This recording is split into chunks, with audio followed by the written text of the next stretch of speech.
How We Won by Charlotte T. Zitlow, Chapter 7, On the Campaign Trail and Why It Made Better. We had developed our agenda, but now we had to flesh it out. But to do that, we needed to know what people were thinking. We had little idea exactly how much we would learn going door to door, and the experience only made us more enthusiastic about getting things done. Summer started slowly, with a lot of time being devoted to our campaign plan. We rented the old Joe Natalie fruit and vegetable market on the west side of Walnut, just north of 3rd Street. The market had been a community gathering place for years, people shopping for fresh fruits and vegetables in an old-world setting, and it was a loss when Joe Natalie decided to go wholesale. It was centrally located, symbolized good feelings, and there was plenty of parking available. We gathered there regularly. The campaign plan was classic, the tightest precinct organization possible, and a massive voter registration drive made easier by the 1970 election of Jamie Murphy to county clerk. Her opponent, Ruth Pulling Carcel, had often made it difficult for graduate students and new residents to register. Jamie's view was, the more voters, the better. Democracy and voting go hand in hand. Traditionally, the east and southeast side seemed to have voted Republican, while the west and north sides voted Democrat, white collar versus blue collar. Over time, the demographic changes and growth of housing developments, especially in the southeast, seriously altered the traditional voting patterns. The Voters' Union folks from the computer center looked carefully at all the polling results over time and advised that we should campaign hard throughout the city, regardless of party affiliation. There would be no shortcuts. Every door was to be knocked on. Every voter was considered a prospect. The work was daunting but thorough, and records were kept and analyzed as the results of the canvassing came in. Meanwhile, the candidates decided who would do research on which issues. We had already declared our main interest and would pursue them, but some of us had more time than others and agreed to delve into more issues. We agreed to share what we learned and to prepare written notes for other candidates. We agreed to keep track of whatever information was important and we gleaned about our opponents' campaigns. And we agreed to campaign on issues, not personalities. Some of the more seasoned supporters in the community started raising money. The issue of funding the campaign was not a major concern, and it did not consume us. I recently found an accounting of my expenses and receipts that reminded me that my district campaign cost around $600.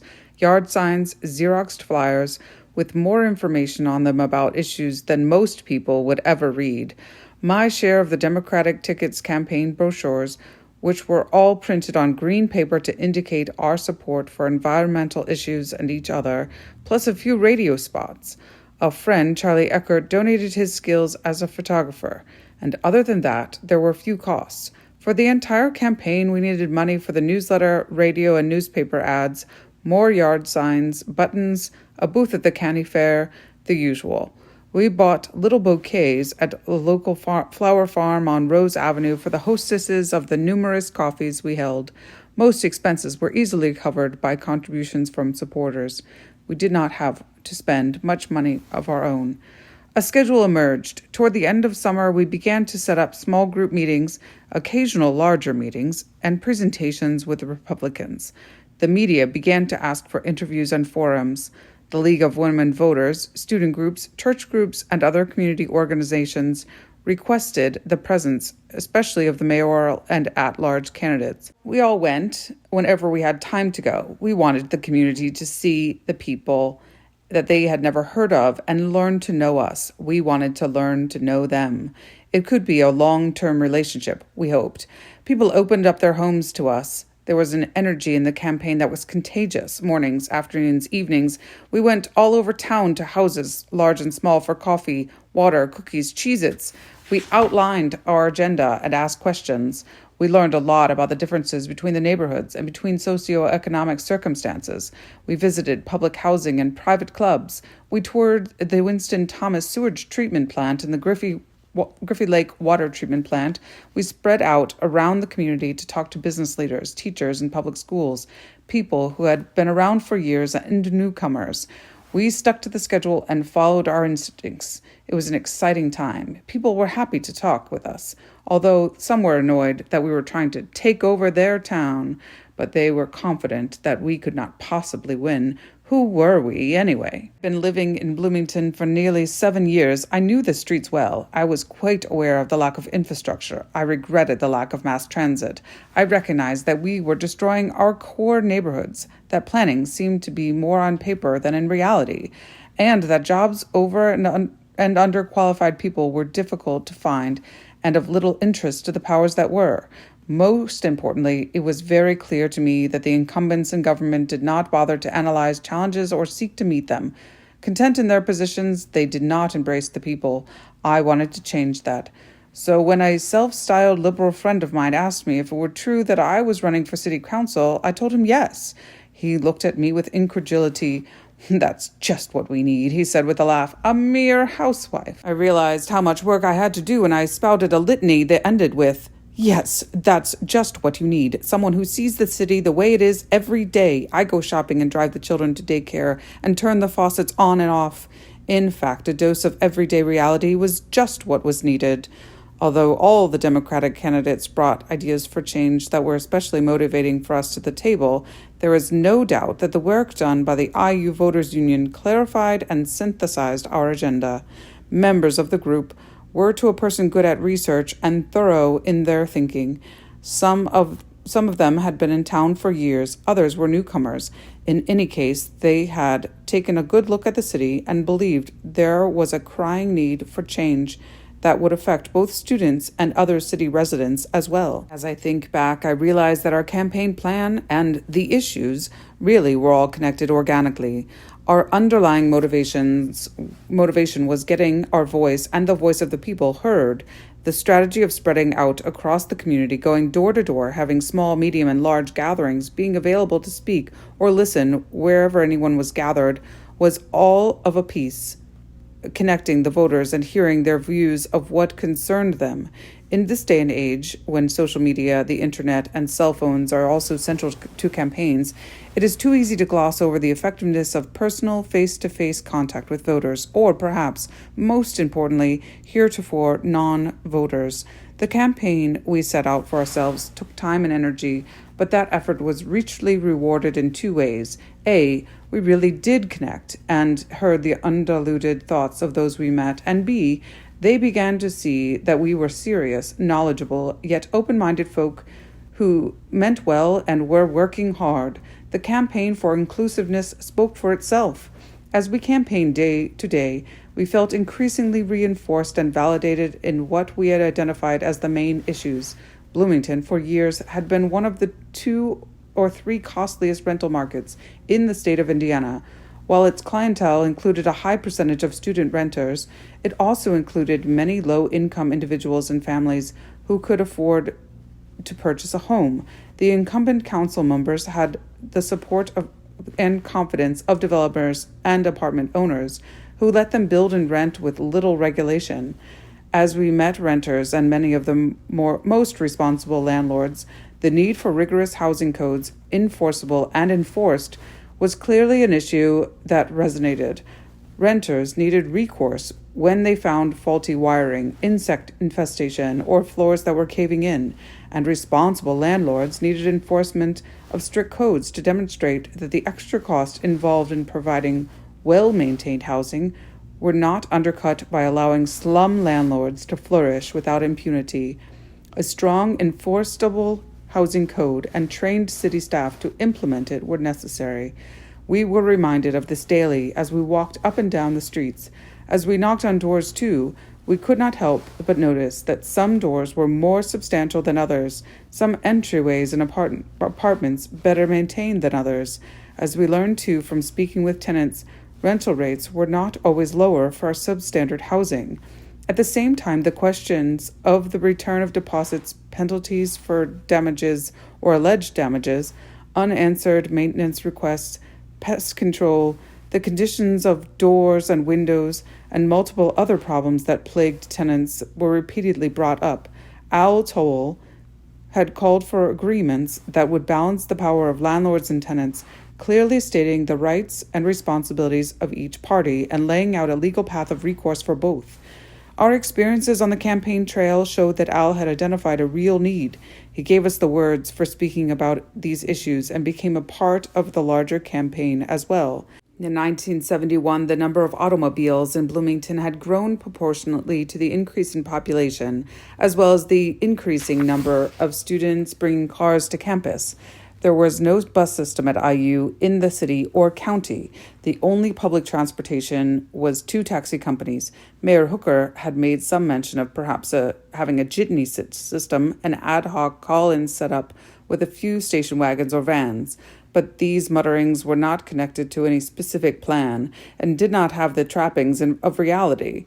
Economic development in Bloomington had been the province of an exclusive circle of solid, long-time citizens who had banded together in the 50s as the West Side Development Corporation.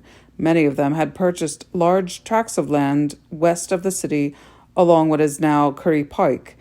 As was the practice at the time, this group brought in an out-of-town consultant to entice large national companies to establish their manufacturing operations here in southern Indiana. Part of their sales pitch was that there was a large number of hard-working, non-skilled workers in the area who would provide good labor. They touted the low taxes in Indiana and equally low property taxes in Monroe County. Land was readily available, some of it owned by members of the group. The West Side Development Corporation was quite successful. 2 businesses were already well established here. Zarkis Tarzian manufactured electronic components with a workforce of around 400, primarily women. RCA, the largest employer by far, at one time during the Second World War, employing 12,000 workers on the assembly line of electronic components and television sets, also primarily women. It may be hard to believe, but back then, Bloomington was the colored television capital of the world. The West Side Development Corporation brought in Westinghouse, which set up its capacitor manufacturing operations here.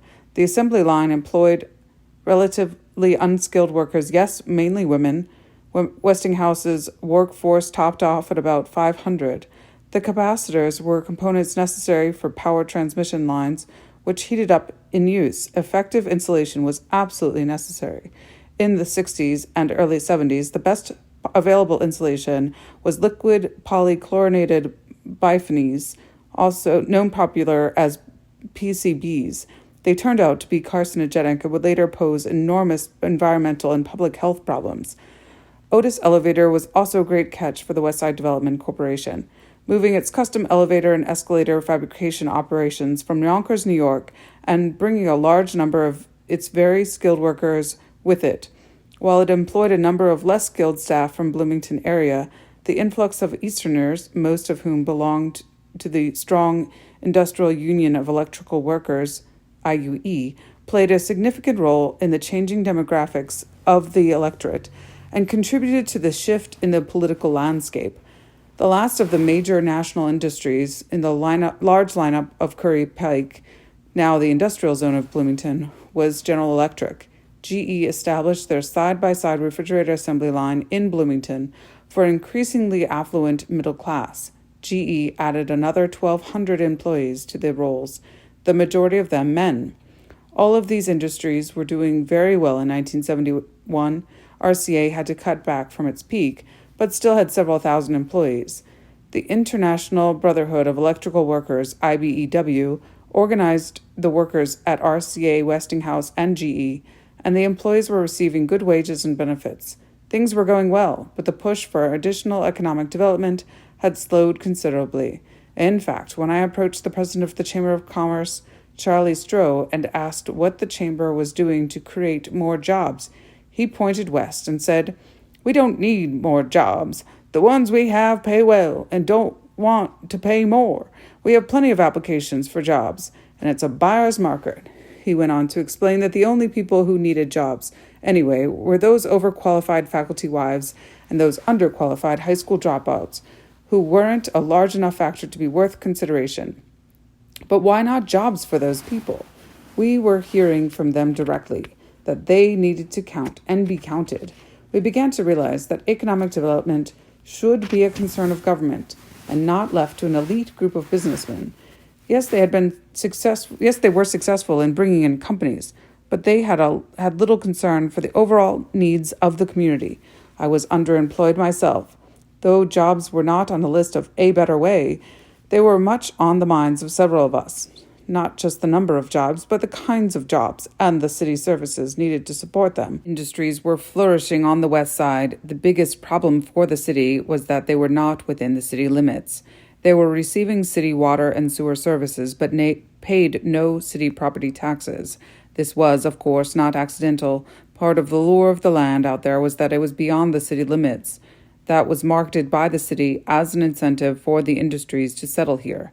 The city had policies that ordinarily required city water and sewer users to be in the city itself, but it made exceptions for these new arrivals. They would pay user fees but not property taxes. This clearly posed a problem. The biggest users of city services were not paying their share.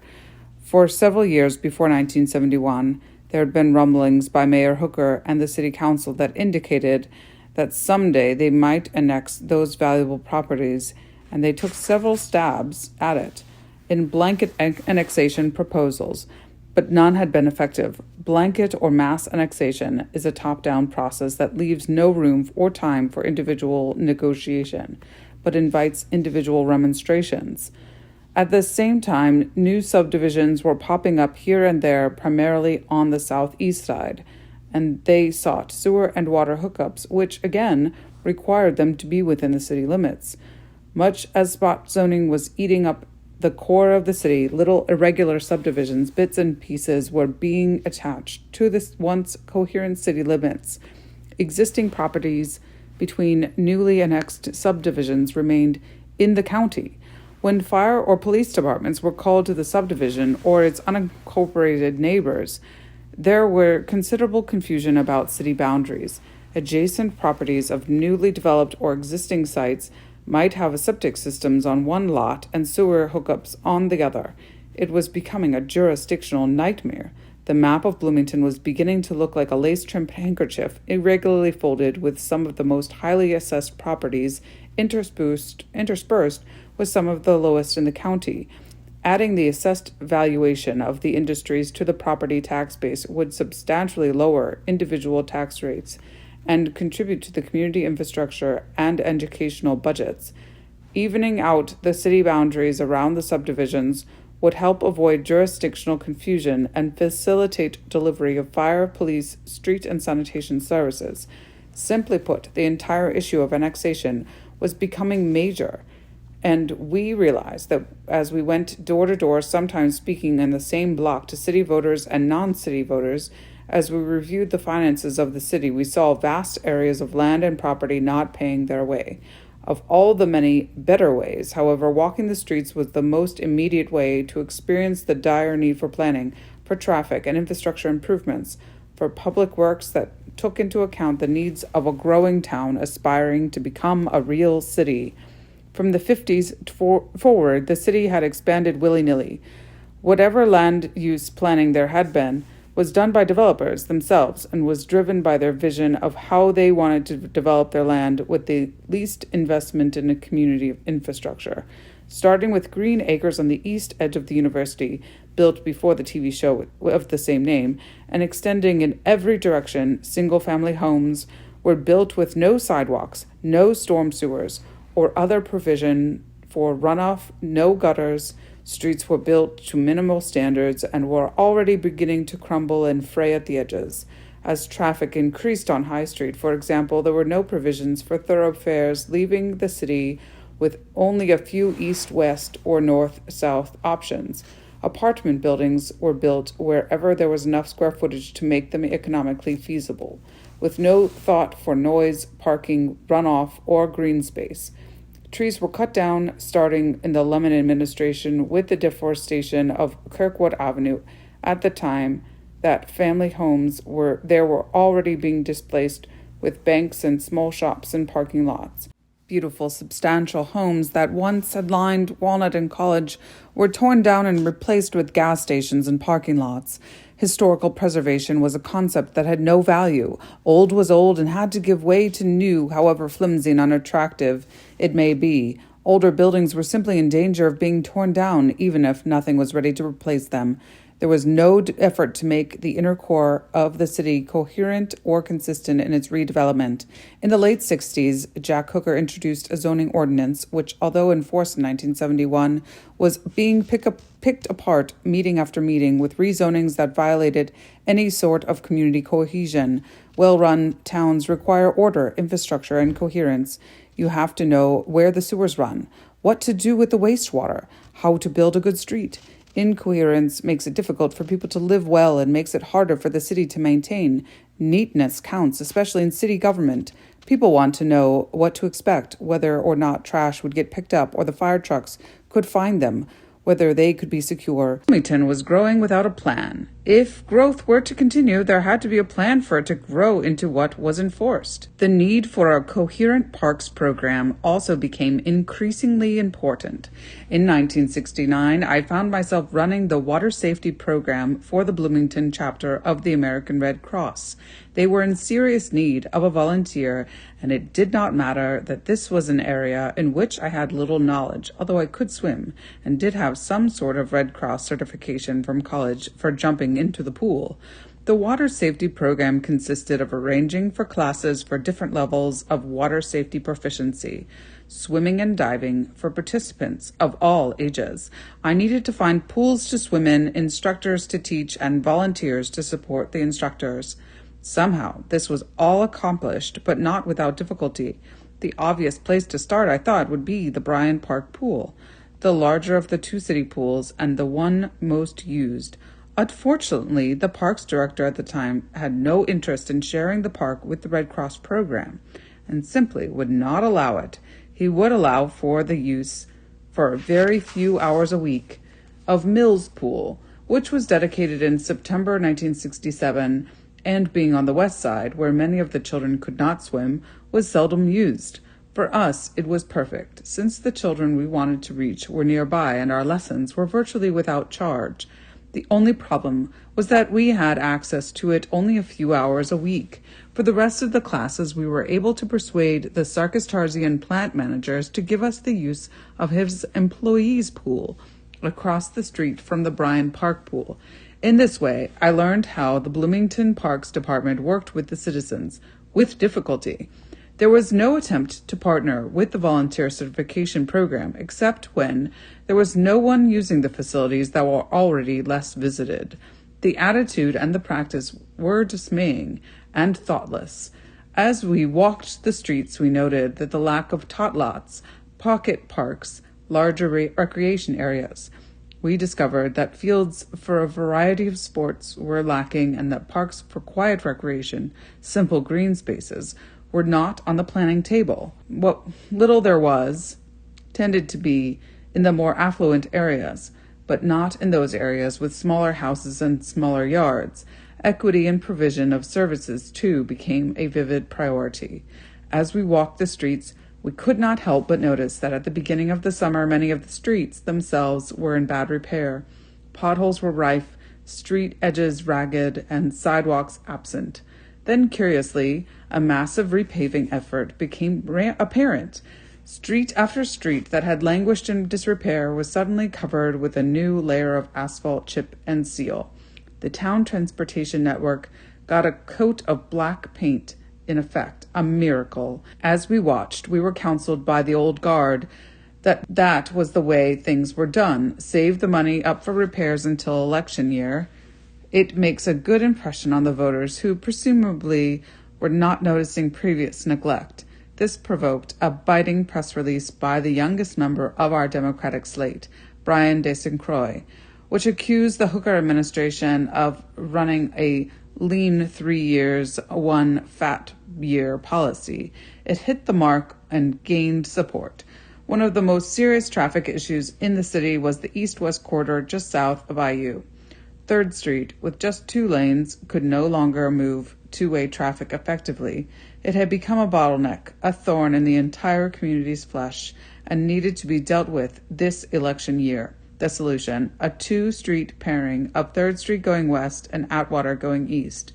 Near downtown, East 3rd would merge into South Dunn, which would merge into East Atwater, about a mile and a half to the east. Atwater would merge via South High Street into a 4-lane 3rd Street, with a broad turn across the lawn of St. Charles Catholic Church. This proposal, known derisively as Hooker's Hook, was not well received. Father Higgins, a powerful priest at St. Paul's Catholic Church and friend of Hooker's, intervened, together with the local Monsignor, and persuaded the mayor to make the St. Charles Church lawn off-limits. A compromise was developed that exists to this day. The hook moved about a half-mile west, making an awkward left turn onto South Mitchell, and then an immediate right turn onto 3rd Street, where it was still 2 lanes and unable to be widened farther. Not pretty, almost unnavigable by large semis, and another visible issue in the 1971 campaign. We went door to door and asked people about issues that concern them, but people came to us with other, more far-reaching concerns. With the advent of the Environmental Protection Agency, EPA, and the first Earth Day in 1970, consciousness about the accelerating degradation of the country's and the world's land, air, and water was becoming a serious issue across the nation, especially in campus communities like Bloomington. The Indiana Public Interest Research Group, INPIRG, was gaining momentum at IU with a dynamic leader, Jim Johns. The group would not let either party rest until they took a stance on recycling and other environmental and consumer issues. Not surprisingly, the Democrats immediately developed strong bonds with the group and adopted their agenda. Sadly, the issue of illicit drug use had arisen out of the events of the 60s, and the resultant problems of overuse and overdoses were becoming serious community concerns. Volunteers were developing responses, creating a safe house where people could get help in cases of extreme reactions and growing addictions. The Community Mental Health Center, a product of the Great Society, was just beginning to figure out what role it would play. Again, the Democrats took supportive positions for acknowledging the extent of the problem and the need for serious interventions, including funding for them. This contrasted with the Republicans' tentative approach to both the illicit drug and environmental issues. The Democrats were eager to seek federal financial assistance for both issues. The Republicans were not. A matter of concern to many people we met as we campaigned was the lack of cooperation between the city, the county, and townships. Jack Hooker was a county commissioner before he became mayor and should have been able to develop good working relationships with his former colleagues, but he didn't. In fact, one of the problems nagging the mayor was his stance vis-a-vis other jurisdictions. He rejected efforts to enter into interlocal agreements with the township's fire departments, to the point that he withheld city fire department involvement in fighting the Busy Bee Bakery fire because its location on Bloomfield Road was outside city limits.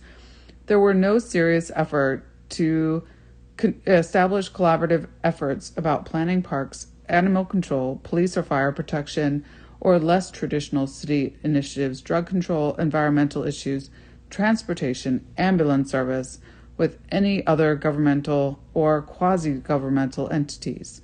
There was talk about how important those collaborations should be, but no action. And that became a consistent theme for us. Talk is easy, action is telling, inaction is unacceptable. Patronage and the 2% requirement for people to keep their jobs was another standard operating procedure that needed reform. While Mayor Hooker and his council did not call in donations, they hired many employees on the basis of personal relationships. They were not bad people, but many of them had no professional expertise to bring to the table. One of the pledges of the Democrats was to professionalize city government. As council members, we would do little actual hiring, and we would do what we could to be sure that there were job descriptions, that positions would be publicly justified and advertised, and that positions would be filled by the most qualified candidates. This pledge went hand in hand with our commitment to opening appointments to boards and commissions to the broad public. We pledged, finally, to reach out for voluntary expertise as we began to tackle the difficult issues facing the community. As we went door to door, we found these pledges resonated with the public and certainly helped us to win its support. In other words, we invited the people to help us govern.